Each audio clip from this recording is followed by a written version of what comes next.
Welcome to our channel.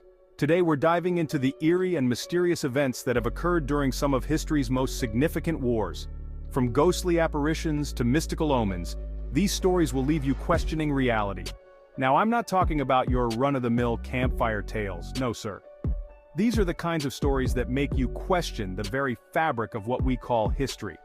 We're talking about events so strange, so deeply unsettling, that they leave even the most skeptical among us wondering if there isn't something more to this world than meets the eye.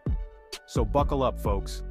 We're about to embark on a journey into the heart of darkness, exploring the shadowy corners of history where logic and reason dare not tread.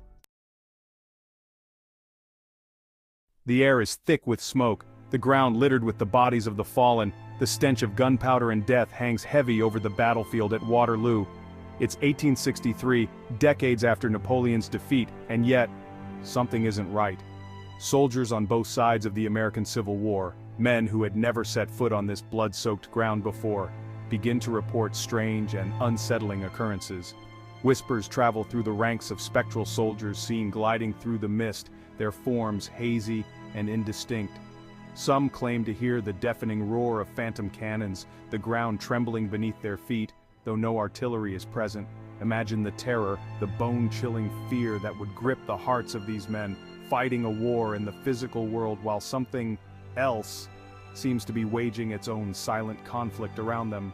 Were these the ghosts of Napoleon's Grande Armée, forever doomed to replay their final defeat? Or perhaps echoes of past traumas, somehow imprinted upon the very landscape itself? Whatever the explanation, the battlefield of Waterloo became a hotbed of paranormal activity during the Civil War, a place where the veil between our world and the next seemed perilously thin. And these stories weren't just campfire tales to frighten new recruits. No, these accounts came from hardened soldiers, officers, men who had stared death in the face and lived to tell the tale. Men who, under normal circumstances, wouldn't dare utter a word about such things for fear of being ridiculed. But there was something about Waterloo, something that loosened tongues and made even the most skeptical question what they thought they knew.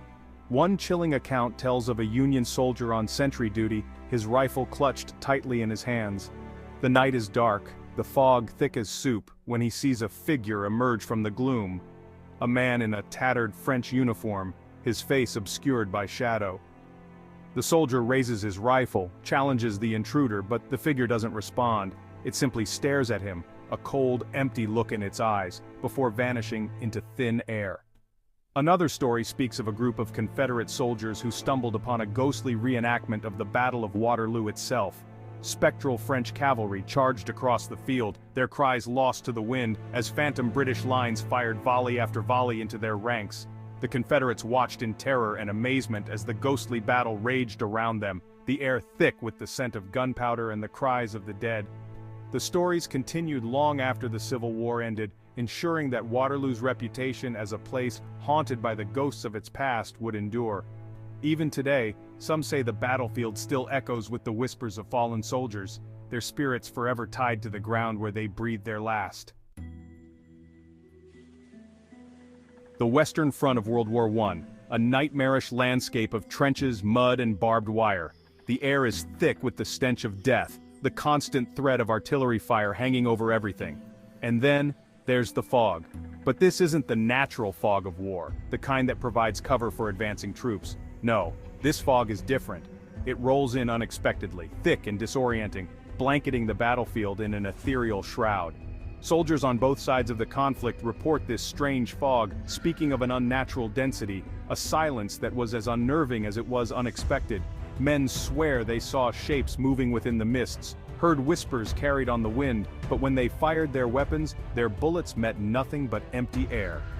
One of the most famous instances of this mysterious fog occurred during the Battle of the Somme in 1916.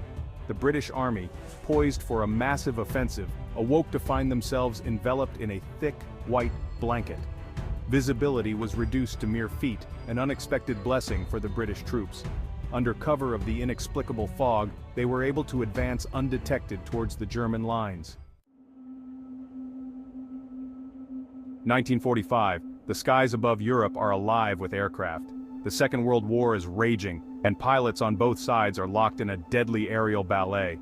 But something strange is happening up there in the clouds, something that can't be explained by enemy technology or wartime propaganda. Pilots begin reporting sightings of strange glowing spheres following their aircraft, moving at incredible speeds. These weren't enemy fighters, nor were they any known meteorological phenomenon. They were something else entirely. The pilots called them Foo Fighters, a term seemingly derived from a popular comic strip at the time. But the name belied the very real fear and confusion these objects caused. Imagine yourself in the cockpit of a fighter plane, the roar of the engine deafening, the constant threat of enemy fire keeping you on edge. Then, out of the corner of your eye, you see it, a glowing orb maneuvering effortlessly alongside your aircraft. These Foo Fighters, they didn't behave like enemy aircraft. They didn't attack, didn't seem to pose any direct threat. But their very presence was unsettling, a constant reminder that in the midst of a world war, there were things humans didn't understand, forces beyond our control. Were they alien craft, observing our species' self-destructive tendencies, or perhaps something else entirely, something we haven't even begun to comprehend? Chapter 4. Ancient Egypt, a land shrouded in mystery and steeped in tales of powerful curses. For centuries, stories have circulated of pharaohs protecting their tombs with deadly magic, striking down anyone foolish enough to disturb their eternal slumber. But could these ancient curses extend their reach beyond the sands of time to influence the outcome of wars? The discovery of Tutankhamun's tomb in 1922 reignited the world's fascination with ancient Egyptian curses. Whispers of the curse of the pharaohs spread like wildfire, fueled by the untimely deaths of several members of the excavation team. Was this merely coincidence, or was there something more at play? Chapter 5. Secret Societies and the Shadowy Hand of War. The Freemasons, the Illuminati, secret societies have long been the subject of speculation and conspiracy theories. Their clandestine meetings, secret rituals, and symbols hidden in plain sight have fueled imaginations for centuries. But what if these organizations held more sway than we realize? What if they exerted their influence from the shadows, shaping the course of wars and manipulating global events? Across history, from the French Revolution to the American War of Independence, whispers of these societies' involvement have persisted. Some believe they orchestrated conflicts to further their own agendas, using their influence to control governments and manipulate economies. Could these groups, bound by oaths of secrecy and driven by hidden motives, be the puppet masters behind some of history's most pivotal wars? Chapter 6. Omens of War, When the Universe Speaks. Throughout history, soldiers and their leaders have looked to the skies, searching for signs, omens that could foretell victory or defeat. A comet streaking across the sky, a flock of birds behaving strangely. These seemingly insignificant events could take on profound meaning in the minds of men about to march into battle. But were these omens merely superstition, a way for soldiers to find meaning in the chaos of war, or could they have been something more? Imagine a Roman legionary gazing upon a solar eclipse on the eve of battle. The very sun, a symbol of power and constancy, blotted out by an unseen force. Would he see this as a sign of impending doom, or a message from the gods themselves? And how would such an event affect his morale, his willingness to fight? Chapter 7. Napoleon Astrology and the Fate of Nations. Napoleon Bonaparte, the brilliant military strategist, the emperor who reshaped the map of Europe. His campaigns are studied in military academies to this day, his tactics a testament to his strategic genius. But what if Napoleon's success wasn't solely due to his military prowess? Could there have been another, more mystical element at play? Napoleon was known to consult with astrologers, seeking guidance from the stars in matters of war and state. He believed in the influence of celestial bodies on human affairs, that the movements of planets could foretell the outcome of battles and the rise and fall of empires. Was this belief merely a quirk of a great mind, or did Napoleon's reliance on astrology contribute to his victories on the battlefield?